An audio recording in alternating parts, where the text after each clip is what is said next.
दोस्तों, एक लड़का है राजू। वो स्टॉक मार्केट में बहुत ज़्यादा इंटरेस्टेड था और अपनी पूरी रिसर्च करने के बाद उसने 1 मार्च 2021 को ज़ेनटेक के 1500 शेयर 84 रुपीज़ की प्राइस में खरीद लिए। तो उसका टोटल इन्वेस्टमेंट हुआ 84,000 रुपीज़। ये 84,000 रुपीज़ उसके पूरे साल की सेविंग्स थी। अब उसके स्टॉक को बाय करने के बाद नेक्स्ट डे ही यानी कि 2 मार्च को ही उसके शेयर की प्राइस बढ़कर 86 हो गई।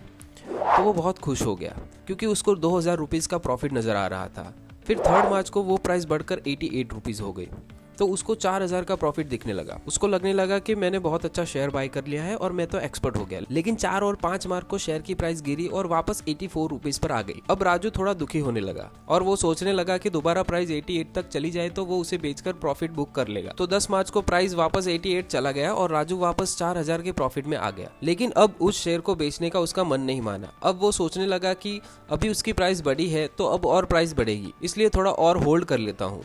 तो उसने वो शेयर नहीं बेचा और 22 मार्च आते आते उसके शेयर की प्राइस वापस 84 हो गई। अब वो परेशान होने लगा। उसको लगा कि उसने दोबारा गलती कर दी, लेकिन फिर भी वो अपने आप पर कॉन्फिडेंट था क्योंकि अभी तक उसने लॉस नहीं देखा था। लेकिन ये कॉन्फिडेंस भी ज़्यादा नहीं चला और 25 मार्च को शेयर की प्राइस गिरकर 78 पर आ गई और उसको 6,000 का लॉस नजर आने लगा। जब उसने 6,000 का लॉस देखा तो उसे अपने आप पर गुस्सा आने लगा और अपने आप को कोसने लगा। अब उसने सोच लिया कि अब मुझे प्रॉफिट नहीं चाहिए, बस वापस प्राइस 84 चली जाए तो ये शेयर बेचकर मैं शेयर मार्केट से बाहर निकल जाऊंगा। लेकिन शेयर की प्राइस गिरती गई और 1 जून 2021 को ज़ेनटेक की प्राइस 70 रुपीज पर आ गई। राजू को अपने डीमैट अकाउंट में 14,000 का लॉस नजर आ रहा था। राजू बहुत परेशान था। तो उसने ये बात अपने दोस्त प्रवीण को बताई, जिसको शेयर मार्केट की कोई भी नॉलेज नहीं थी। प्रवीण तो ये भी नहीं जानता था कि डीमैट अकाउंट होता क्या है। लेकिन फिर भी ये बात सुनकर प्रवीण ने कहा, देख मैंने तो समझाया था कि शेयर मार्केट जुआ है, इस चक्कर में मत पड़, बर्बाद हो जाएगा। अब हो गया ना 14,000 का नुकसान, अभी भी वक्त है, बाहर निकल जा वरना बर्बाद हो जाएगा। राजू पहले ही परेशान था।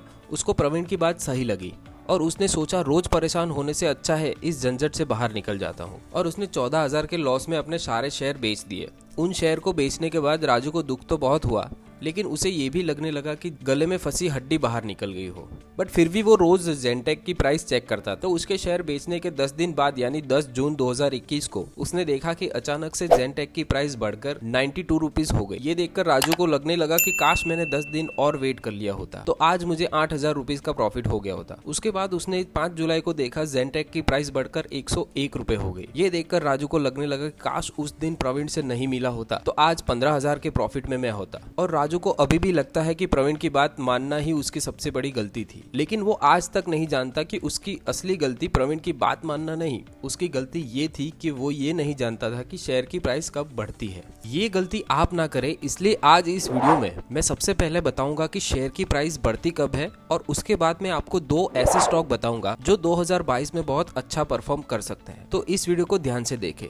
लेकिन ये वीडियो सिर्फ एजुकेशन पर्पस के लिए है, तो इन्वेस्टमेंट अपने रिस्क से करें। इन्वेस्ट करने से पहले खुद भी रिसर्च जरूर करें और कभी भी लोन लेकर इन्वेस्टमेंट ना करें। इसके अलावा अगर आपको स्टॉक मार्केट इन्वेस्टमेंट की एक्यूरेट जानकारी चाहिए तो उसके लिए डिस्क्रिप्शन में एक टेलीग्राम चैनल सजेस्ट कर रहा हूँ, जिसमें आपको डेली कौन सा स्टॉक कब और कितने में बाय करना है उसकी जानकारी मिलती रहेगी। तो टेलीग्राम चैनल में जरूर जुड़े। तो दोस्तों, आपने देखा कि कैसे सिर्फ ये ना पता होने की वजह से कि शेयर की प्राइस कब बढ़ती है राजू को एक अच्छे स्टॉक में भी लॉस हो गया। वैसे राजू की कहानी तो वहीं पर खत्म हो गई थी, लेकिन उसके आगे की कहानी मैं आपको सुनाता हूँ। तो आपने देखा कि राजू ने शेयर बेचने के बाद शेयर की प्राइस बढ़ती हुई देखी, लेकिन उसके बाद 20 अगस्त तक वापस प्राइस गिरकर 79 रुपीज चली गई थी। यानी राजू फिर लॉस में आ जाता और फिर परेशान भी हो जाता। तो राजू को प्रॉफिट ही नहीं हो सकता था क्योंकि राजू में पेशेंस ही नहीं था। और अगर इस स्टॉक में प्रॉफिट हो भी जाता तो किसी दूसरे स्टॉक में राजू अपना लॉस करवा ही लेता। वैसे यहाँ पर मैं आपको ये भी बता दूं कि 20 अगस्त को शेयर की प्राइस 79 पर जाने के सिर्फ 24 दिन बाद यानी 14 सितंबर तक ज़ेनटेक की प्राइस बढ़कर 226 रुपए तक चली गई थी और अभी भी ज़ेनटेक की प्राइस 212 रुपीज तक चल रही है। यानी राजू की रिसर्च बिल्कुल सही थी और अगर राजू में पेशेंस होता तो उसके वो 84,000 रुपीज कुछ ही महीने में 2,14,000 रुपए से भी ज्यादा हो गए होते। तो ये स्टोरी सुनाने के पीछे का रीजन ये है कि जो गलती राजू ने की वो गलती आप ना करें। जनरली लोग जब भी शेयर बाय करते हैं तो उन्हें लगता है कि आज मैंने शेयर बाय किया और कल ही उसकी प्राइस बढ़ने लग जाएगी, लेकिन ऐसा नहीं है। कोई नहीं जानता कि शेयर की प्राइस कब बढ़ेगी। इवन उस कंपनी के प्रमोटर्स भी 100% श्योर नहीं होते कि प्राइस कब बढ़ेगी। इसलिए कि आप जब स्टॉक बाय करते हैं तो पूरी रिसर्च करने के बाद ही करें और एक बार जब आपने स्टॉक बाय कर लिया तो उसके बाद पेशेंस रखें। जब तक आपको कोई ऐसा रीजन नहीं मिलता कि जिसकी वजह से प्राइस गिर सकती है या फिर आपको उससे बेटर स्टॉक नहीं मिलता, तब तक आप होल्ड करें। और अगर इस बीच शेयर की प्राइस गिर रही है तो उसको देखकर परेशान ना हो, बल्कि उसके पीछे का रीजन पता करें। अगर उस स्टॉक के फंडामेंटल में कोई चेंज नहीं आया है, उसका प्रॉफिट मेंटेन है, कोई गवर्नमेंट पॉलिसी चेंज नहीं हुई है, या उस स्टॉक के रिलेटेड कोई नेगेटिव न्यूज नहीं है और बिना किसी रीजन के प्राइस गिर रही है, तो आपको परेशान होने की जरूरत नहीं है। विदाउट रीजन किसी भी अच्छे स्टॉक की प्राइस लंबे समय तक नहीं गिर सकती, वो कुछ टाइम बाद रिकवर हो ही जाती है। इस पर विजय केडिया का एक कोट भी है, buy like a bull, sit like a bear and watch like an eagle.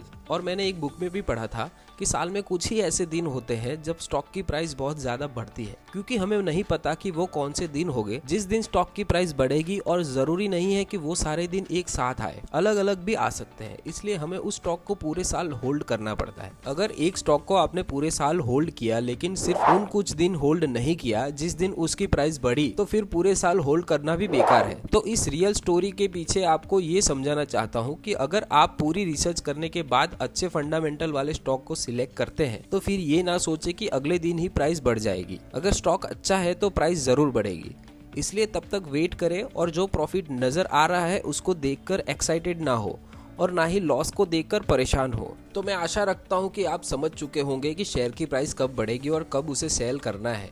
लेकिन आपको डिटेल में समझना है तो कमेंट करके जरूर बताइए, मैं उसके लिए पूरा एक डिटेल वीडियो अलग से बनाऊंगा।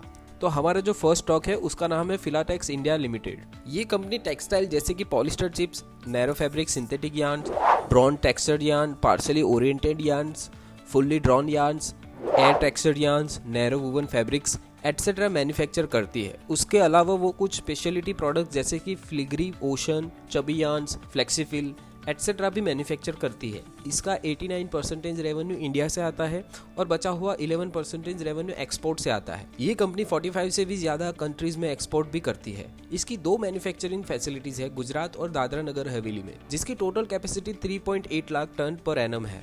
और ये कंपनी अपनी कैपेसिटी को एक्सपांड कर रही है। ये कंपनी टेक्सटाइल सेक्टर से बिलोंग करती है। तो क्रिस्टल की एक रिपोर्ट के अकॉर्डिंग 2022 में टेक्सटाइल सेक्टर बहुत अच्छा परफॉर्म कर सकता है, और उसके पीछे रीजन है चाइनीज टेक्सटाइल कंपनी पर sanction government incentive, textile parks, rebate tax etcetera. अब इसके फंडामेंटल्स देखते हैं। तो ये एक स्मॉल कैप कंपनी है और उसकी मार्केट कैपिटलाइजेशन है 2740 करोड़। इसका रिटर्न ऑन इक्विटी अच्छा है 24.5%, रिटर्न ऑन कैपिटल इक्विटी 22.4% का है, जो कि बहुत अच्छा माना जाता है। अब बात करते हैं इसकी डेप्ट की। इस कंपनी पर 462 करोड़ का डेप्ट है, जबकि इसका एनुअल प्रॉफिट है 166 करोड़ और इस कंपनी के पास 186 करोड़ का फ्री कैश फ्लो भी है।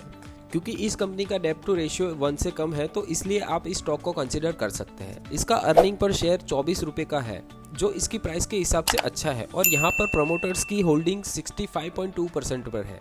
अब बात करते हैं इसके प्रोन्स की। इस कंपनी ने अपने डेप्ट को रिड्यूस किया है। ये कंपनी अच्छे क्वार्टर्स रिजल्ट दे सकती है और इसके 5 साल का प्रॉफिट ग्रोथ CAGR 49.50% है, जो कि बहुत अच्छा माना जाता है। अब बात करें उसके कॉन्स की, तो इसके पिछले 5 साल का सेल्स ग्रोथ लो है। अब इसका फाइनेंशियल ट्रेंड देखते हैं। पिछले 5 साल से लगातार इसका प्रॉफिट बढ़ता जा रहा है और 2021 में 166 करोड़ है, और इसका क्वार्टरली प्रॉफिट देखें तो लास्ट ईयर के Q2 के कंपैरिजन में इस ईयर के Q2 में ज्यादा प्रॉफिट हुआ है 73.78 करोड़ का। इस कंपनी के एक शेयर की प्राइस चल रही है 121 रुपए, तो आप स्टॉक को कंसीडर कर सकते हैं। दोस्तों, सेकंड स्टॉक के बारे में बताने से पहले शेयर मार्केट से रिलेटेड कोई भी जानकारी जानने के लिए आप Telegram channel mister stock coach को ज्वाइन करना ना भूलिएगा, क्योंकि वहाँ आपको स्टॉक्स को कब और किस प्राइस में बाय करना है उसकी एक्यूरेट जानकारी मिलेगी।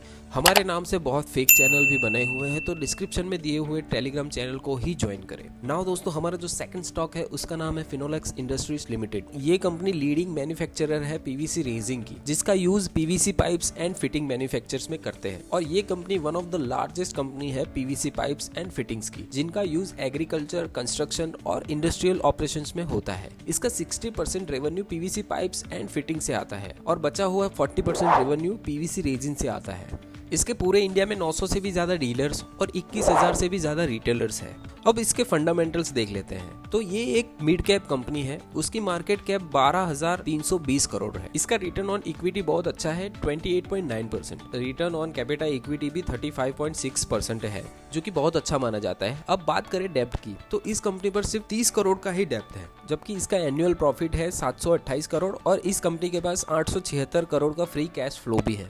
तो क्योंकि इसका डेब्ट इसके एनुअल प्रॉफिट से कम है, इसलिए आप इसे डेब्ट फ्री कंसीडर कर सकते हैं। इसका अर्निंग पर शेयर 15 रुपए है, जो इसकी प्राइस के हिसाब से अच्छा है और यहाँ पर प्रमोटर्स के होल्डिंग 52.5% है, जो कि अच्छी मानी जाती है। अब बात करते हैं इसके प्रोन्स की। तो इस कंपनी ने अपने डेब्ट को रिड्यूस किया है और ये कंपनी ऑलमोस्ट डेब्ट फ्री है। ये कंपनी अच्छे क्वार्टर रिजल्ट भी दे सकती है, ऐसा एक्सपेक्ट किया गया है। इसके 5 साल का प्रॉफिट ग्रोथ CAGR 25.92% है, जो कि बहुत अच्छा माना जाता है और ये कंपनी डिविडेंड भी ठीक ठाक दे देती है 35.95% का। और बात करते हैं इसके कॉन्स की, तो इसके पिछले 5 साल की सेल्स ग्रोथ लो है, जो है 6.89%। अब इसका फाइनेंशियल ट्रेंड देखें तो 2021 में इसका हाईएस्ट प्रॉफिट हुआ है 738 करोड़ का और इसका क्वार्टरली प्रॉफिट देखें तो इसका लास्ट ईयर के क्वार्टर 2 के कंपैरिजन में इस ईयर के क्वार्टर 2 में ज्यादा प्रॉफिट हुआ है 2033 करोड़ का और अभी इसके शेयर की प्राइस चल रही है 198.40 रुपीज। तो आप इस स्टॉक को भी कंसिडर कर सकते हैं। दोस्तों, आपको आज की ये स्टोरी और ये दोनों स्टॉक कैसे लगे